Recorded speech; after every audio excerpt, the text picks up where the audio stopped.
Good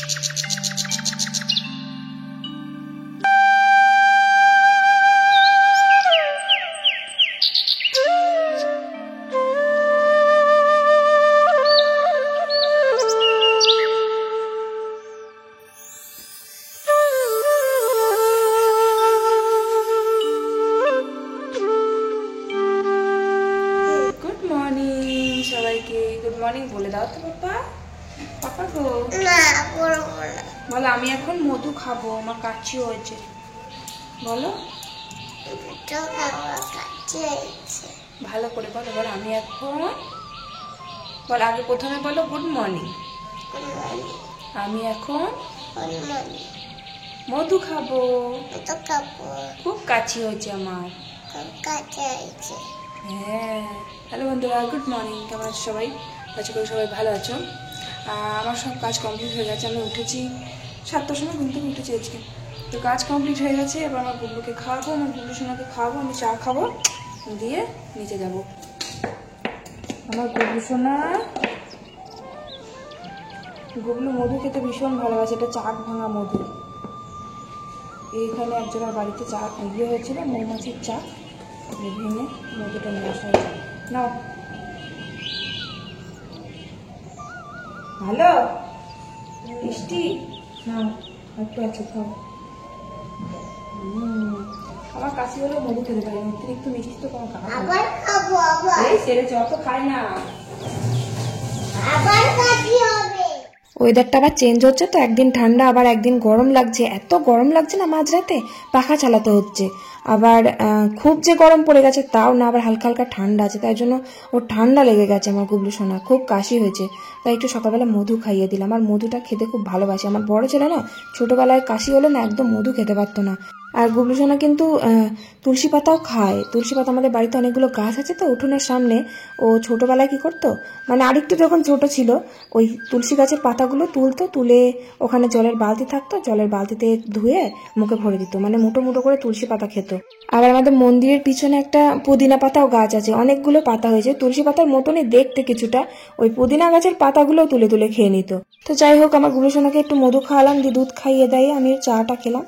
চাটা খেয়ে যে নিচে এলাম, আর রান্নাঘরে দিকে একটাও পাটকাঠি নেই, তাই জন্য পাটকাঠি ভেঙে রান্নাঘরে দিয়ে আসলাম। তারপর দেখছি দুটো মাছ এনেছে। মা বললো তুমি মাছটা কেটে নাও, আমি ভাতটা বসিয়ে দিচ্ছি। এই যে দুটো হচ্ছে রুই মাছ, এটা না কাতলা মাছ।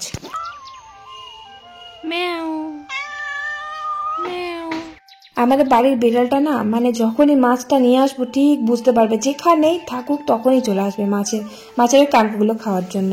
আর আমাদের বাড়িতে আগে একটা বিড়াল ছিল, বিড়ালটা আবার কাঁচা মাছ মুখ দিত না। রান্না করা মাছ খাবে, কিন্তু কাঁচা মাছ একদমই মুখে দিত না। তো জেঠু বাজার থেকে ওই সেই মানে খারাপ টারাপ মাছ টাছ হলে পারে সেগুলো নিয়ে আসতো। তা লাস্টে তরকারি মানে রান্নাবান্না শেষে ওই মাছগুলো অল্প তেলে একটু ভেজে দিতাম। ওই মাছগুলো খুব ভালো খেত বিড়ালটা। মানে কাঁচা মাছ কোনোভাবেই খেত না, যতই দিতাম কাঁচা মাছ মুখই দিত না। সামনে রেখে দিয়ে চলে গেলেও মুখই দিত না, ভাজা মাছ খাবে। এই বিড়ালটা আবার দেখতে পেলেই হলো। একদিনকে দুটো মাছ, মানে দুটো ছোট ছোট মৃগেল মাছ নিয়ে এসেছিল। তা দুটো মাছ আমি রেখে গেছি। তারপরে কি করতে জানো, আমি উঠেছিলাম, মানে সেকেন্ডের মধ্যে মাছটা মুখে নিয়ে চলে গেছে একদম। আমি এসে দেখছি আর একটা মাছ কোথায় গেল, বিড়ালটাও দেখতে পাচ্ছি না কোথায় গেল। গিয়ে দেখছি গোটা মাছটাকে মানে মুখে ভরেনি, মুখে করে জাস্ট নিয়ে গিয়ে ফেলেছে। ব্যাস এই ভয় না, এখানে মাছ ভাজার সময় উঠে গেলে হয় না। ওই বিড়ালটা একদম মানে সুযোগ পেলেই হলো মাছটা নিয়ে পালাবে। এই বিড়ালটা খুব দুষ্টু।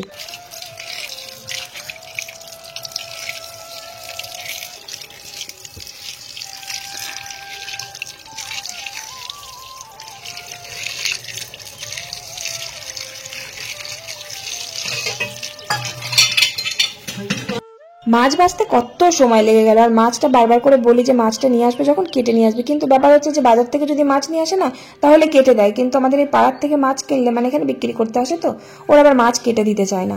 তার জন্য গোটা মাছই নিয়ে আসতে হয়। তো যাই হোক, মাছটা কেটে ধুয়ে নিয়ে নুন মাখিয়ে রেখে দিলাম। আর ভাত হয়ে গেছে, মা দেখছি ভাতটা নামিয়ে দিয়েছে। আর এই যে আগের দিনের যে দুটো পেঁয়াজকলি এনেছিল না, ওই পেঁয়াজকলির ধরুন এক আটি করেছিলাম, আর এক আটি রয়েছে, ওইটা আজকেও ওরকম আলু দিয়ে ভাজা করব। পেঁয়াজকলি ভাজা আমার খুব ভালো লাগে, ছোটোবেলায় খুব ভালোবাসতাম। আমাদের বাড়িতে পেঁয়াজকলি ভাজা আমার শাশুড়ি মা আর আমার বড় ছেলে পছন্দ করে না খুব একটা, আর মা ভালোবাসে, কিন্তু মা আবার আলু দিয়ে ভাজা পছন্দ করে না, মানে শুধু। আমার আবার শুধুটা ভালো লাগে না, দুটো আলু দিলে বেশ ভালো লাগে। আর আমার বড় ছেলে আলু দিলে আলুটা বেছে বেছে খায়, আর আলু না দিলে তো একদম মুখই দেবে না। একজন কমেন্ট করেছিল যে তোমাদের গাছের শিম একদিন পোস্ত করো, ভালো লাগবে খেতে। তো শিম পোস্ত তো আমি কখনো করিনি, তো আমি জিজ্ঞেস করেছিলাম যে শিম পোস্ত আলু দেয় কি দেয় না। তো কমেন্টে এত সুন্দর করে রেসিপিটা গুছিয়ে দিয়েছে Anisha Roychowdhury, thank you so much এত সুন্দরভাবে গুছিয়ে বলার জন্য রেসিপিটা। তো আমি সত্যি ট্রাই করব, অবশ্যই একদিন আমাদের গাছে শিম থাকতে থাকতে অবশ্যই ট্রাই করব। তবে শিম আছে খুবই শেষের দিকে, অবশ্যই ট্রাই করে দেখবো কেমন লাগে খেতে। রেসিপিটা এত সুন্দরভাবে গুছিয়ে বলেছে, মনে হচ্ছে সত্যি খুব সুন্দর হবে খেতে। তো যাই হোক, কমেন্ট করার জন্য থ্যাংক ইউ সো মাচ। আর আজকে এই যে দেখো কত লাউ ডাঁটা নিয়ে এসেছে, আর লাউ ডাঁটাগুলো দিয়েছে ওই যে আমাদের দেওরের গাছে হয়েছে, ওই যে ছাদের উপর অনেকগুলো লাউ ডাঁটা হয়েছে। আজকে গোড়াটা কেটে দিল, ছাদ পরিষ্কার করবে তো, অনেক পুরো শীতকাল ভোরটাই লাউ হয়েছিল, লাউ ডাঁটা সব খেয়েছে। তারপরে লাউ ডাঁটা তো বিক্রিও হয়, অনেক প্রচুর হয়েছিল, সবাইকে দিয়েওছে আবার বিক্রিও করেছে, কত খাবে আর প্রচুর লাউ হয়েছিল। আমাদের তো দুটো বড় বড় লাউ দিয়েছিল, তো আমরা তো খেয়েছিলাম, লাউয়ের রেসিপি ভিডিও তোমাদের দিয়েওছিলাম। তো যাই হোক, ওই লাউ ডাঁটা আজকে চচ্চড়ি করবো। আর ওদিকে পেঁয়াজ কলিটা ভাজা হবে, আর মাছটা ভাবছি দেখি ঝাল হবে, না তো আলু দিয়ে ঝোল করব। আর এই যে শিলে একটু সর্ষে বেটে নিচ্ছি লাউ ডাঁটাতে দেওয়ার জন্য। শিলটা দেখেছো আমাদের কত বড়, এত বড় শিল কারো বাড়ি আছে বলো তো? তাও তো মাথাটা, মানে শিলের মাথার টক দিকটা একটু ভেঙে গেছে, পড়ে হাত থেকে পড়ে ভেঙে গেছে। ওই যে শিল পুজো হয় না, শিল পুজো করার সময় মা শিলটা ধুয়ে মানে আর কি ঠাড়ো করে রেখে দিয়েছিল, দিয়ে আস্তে আস্তে সরে না ধপ করে পড়ে গেছে, আর মাথাটা ভেঙে গেছে। তার জন্য মা এই বছর দেখলে না, এই বছর আমাদের এই শিলটার পুজো করেনি, আমার উপরে যে শিলটা আছে সেই শিলটাই পুজো করেছে। ভাঙা শিল নাকি পুজো করতে নেই, তাই জন্য। শিলটা আমাদের খুবই বড়, খুব ভারী, প্রচন্ড ভারী, মানে তুলে নিয়ে গিয়ে ধোয়া খুব অসুবিধা হতো। আমার বাপের বাড়িতে যে শিলটা ছিল, মা যেটা মশলা বাটতো, কি ছোট, একদম এক হাতে মানে দুটো আঙুলের চাকানো যাবে, এত ছোট আর এত পাতলা, খুব হালকা। আর মশলা বাটতে ভীষণ কষ্ট হতো, কারণ শিলটা না একদম কোটানো ছিল না। আমার বাবা অনেক বছর আগে কুটিয়েছিল, মানে আমার বাবা কি সুন্দর করে শিলটা কুটিয়ে দিয়েছিল। আবার আমাদের ওখানে শিল কোটানোর কোনো লোকজনই যেত না, তাহলে শিলটা কি করে মশলা বাটবো, খুব কষ্ট করে মা মশলা বাটতো দেখতাম। তো যাই হোক, আমাদের শ্বশুরবাড়ির শিলটা কিন্তু খুবই ভালো, মশলা বেটে শান্তি আছে। আমার তো মিক্সারে মশলাই বাটতে ইচ্ছা করে না, আমি মানে অল্প মশলা বেশিরভাগ দিনই আমি শিলেতেই বাটি। যেদিন খুব বেশি মাংস থাকে, 1 কেজি 1.5 কেজি মাংস থাকে, তখন তো অনেকটা মশলা হবে না, তখন মিক্সার গ্রাইন্ডারে দরকার পড়ে। তাছাড়া আমি এমনিতে শিলেই মশলা বাটি, অসুবিধা কিছু হয় না। আগে যখন বিয়ের প্রথম তখন তো মশলাটা খুব একটা বাটতে পারতাম না। আমি শ্বশুর বাড়িতে তখন তো আমার মিক্সার গ্রাইন্ডার ছিল না, শ্বশুর বাড়িতে এই আমার বড় ছেলে হয়ে যাওয়ার পর তখন কেনা হয়েছিল।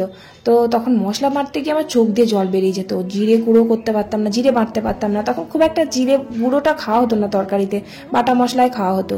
তো এবার লঙ্কাটাও বাটতো সবাই, কি হাত যে জ্বলতো, আঙুলগুলো জ্বলে যেত, সারাটা দিন আমার আঙুল জ্বলতো। তবে কেন জানি না, এখন যদি লঙ্কাও বাটি তাও আমার হাত জ্বালা করে না, মানে কি জানি চামড়ার হয়তো অভ্যাস হয়ে গেছে। তো যাই হোক, তো তারপর এই যে পেঁয়াজ কলিগুলো আলু দিয়ে ভেজে নিলাম কালকের মতন, আর ওই যে মাছটা ভাজি, আর ওই লাউ ডাঁটা চচ্চড়িটাও করে নিলাম একটু সর্ষে বাটা দিয়ে। অন্যদিন তো লাউ ডাঁটার মধ্যে একটু পালং শাক পড়ে, মানে পালং শাক দিলে একটু একটু খাই আমি, ভালো লাগে। আর আজকে তো পুরোটাই লাউ ডাঁটা, আজকে আর খেতে মন চাইবে না। সব রকম সবজি দিয়েছি, গাজর দিয়েছি, তারপরে বেগুন, আলু, তারপরে গাছের শিম দিয়েছি। এখন শিমগুলো না পোকা লেগে যাচ্ছে, মানে শিম হচ্ছে ঠিকই, এখন অনেকগুলো বলতে গেলে শিম আছে, কিন্তু পোকা লেগে যাচ্ছে, আর খাওয়া যাবে না। আমার শ্বশুর মশাই আবার শিম ভাতে খেতে কি যে ভালোবাসে, আবার শিমের বীজটা খুব ভালোবাসে বাবা খেতে। আগে কি করতো, বাজার থেকে শুধু আলাদা শিমের বীজ কিনতে পাওয়া যেত, পাকা পাকা বীজগুলো, মানে বড় বড়, ওই বীজগুলো আলাদা কিনে নিয়ে আসতো, দিয়ে বলতো আমাকে সেদ্ধ করে একটু ভেজে দেবে। বাবাকে ভেজে দিতাম, কিন্তু বাবার শিমের বীজ কেন, কোনো সবজির বীজ বা কোনো কিছুর বীজ খাওয়াই বারণ আছে, ডাক্তারে বারণ করেছে। তা একদিনকে বাবাকে ভাত আমি খাইয়ে দিচ্ছিলাম, মা বোধহয় ছিল না, তো এবার শিমের বীজটা না মা ফেলে দেয়, আমার আর মনে ছিল না। এবার আলু ভাতের মধ্যে আমি ওই শিম মেখেছিলাম, দিয়ে শিমের বীজগুলো ছিল আর কি, ফেলা হয়নি, দিয়ে বাবা কিছুতেই ফেলতে দিচ্ছে না, বলছে আমাকে শিমের বীজগুলো দাও, আমি খাবো। এবার বারবার বলছে খাবো, আমি ফেলতেও পারছি না, খুব খারাপ লাগছে। এত ভালোবাসে, এত ভালোবাসে। আমার বড় ছেলেও আবার শিমের বীজ, তারপরে পটলের বীজ, তারপরে বাবা আবার উচ্ছের বীজও খেত, উচ্ছের পাকা পাকা উচ্ছের বীজগুলো আবার ভেজে দিলে খুব ভালো খেত। মানে বীজগুলোর মধ্যে যে কি মানে স্বাদ পাই আমি বুঝি না। আমি তো মানে পটলের বীজ একদম সহ্য করতে পারি না। একটা যদি পটলের বীজ মুখের মধ্যে পড়ে তো ব্যাস, মনে হয় যেন গা ঘুলিয়ে ওঠে একদম। পটল খেতে ভালো লাগে ঠিকই, কিন্তু পটলের বীজ একদম খেতে পারি না। আর সিমের বীজও তাই, আমি একদম সিমের বীজ খাই না, সিমের বীজ ফেলে দিয়ে খাই। তো যাই হোক, রান্না তো কমপ্লিট করে ফেললাম, দিয়ে যে বাসনগুলো ধুয়ে নিচ্ছি। আর কদিন পর তো এখানে বাসন ধুতে গিয়ে মানে যাচ্ছে তাই অবস্থা হয়ে যাবে। আর এখানটা বাসন ধোয়ার সুবিধা, কারণ সামনেই কলটা আছে, বাসনটা মেজে চট করে ধুয়ে নিতে পারি। আর ওইদিকে মানে কুয়োরের সামনের সাইডটাই বাসন ধুতে হবে, গরমকাল পড়ে গেলে তখন আর কিছু করা নেই, ওখানে আবার অসুবিধা হবে। কারণ কলটা যে এখানে, তখন আবার এই যে পাইপ লাগাতে হবে মুখে, পাইপটা আবার লাগতে চায় না, পাইপের মুখটা বড়, কলটার মুখটা ছোট, থাকে না, সে আবার আর এক জ্বালা।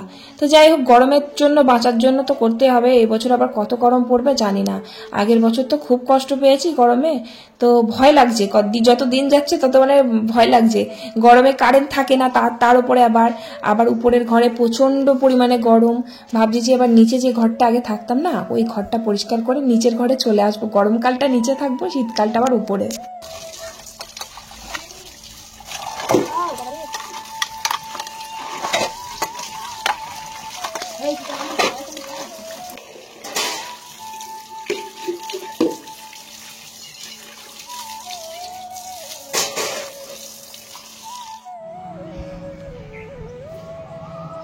এই যে সর্ষেগুলো সব দেওয়া আছে,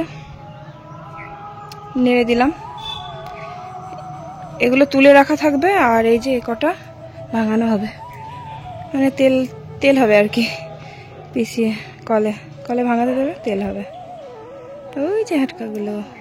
আর আজকে আমি অনেকগুলো জামা কাপড় কাচবো, দেখি কতদূর কাচতে পারি, সব না পারলেও অল্প কাচবো। আর কালকে সব কেচেছিলাম, এগুলো সকালবেলা মেলে দিয়েছে মা।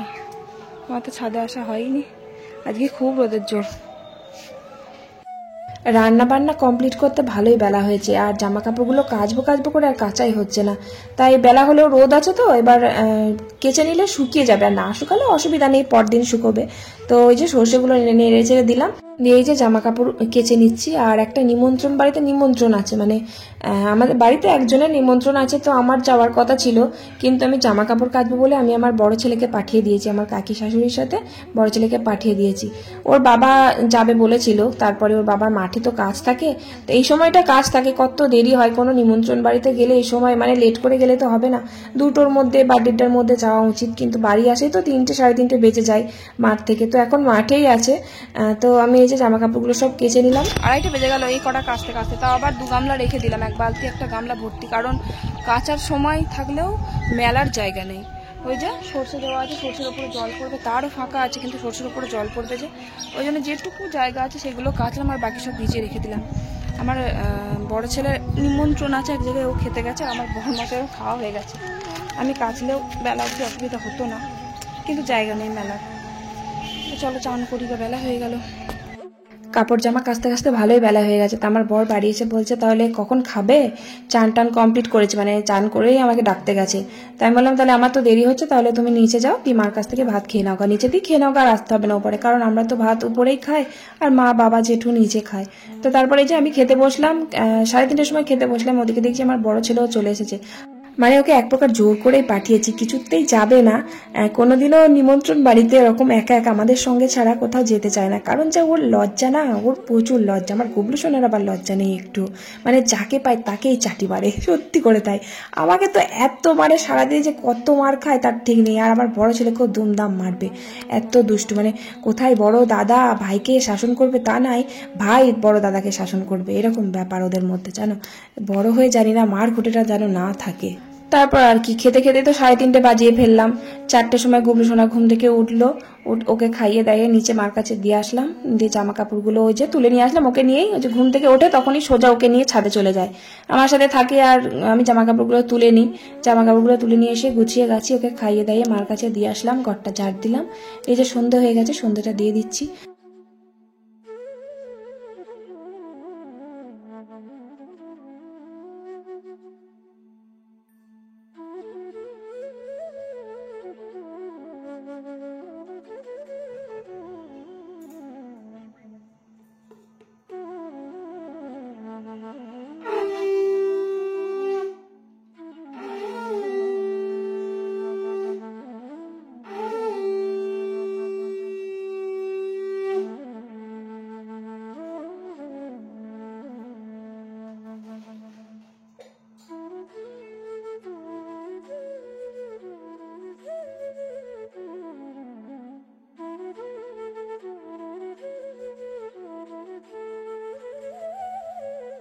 সন্ধে দেওয়ার পর এই যে আমার বর 8টা 7টার দিকে বাড়ি আসে। প্রত্যেকদিন যেমন মুড়ি খাই, আমার প্রত্যেকদিন ওই একটু বেশ জাঁকজমক করে মুড়ি খেতে খুব ভালো লাগে সন্ধ্যেবেলা।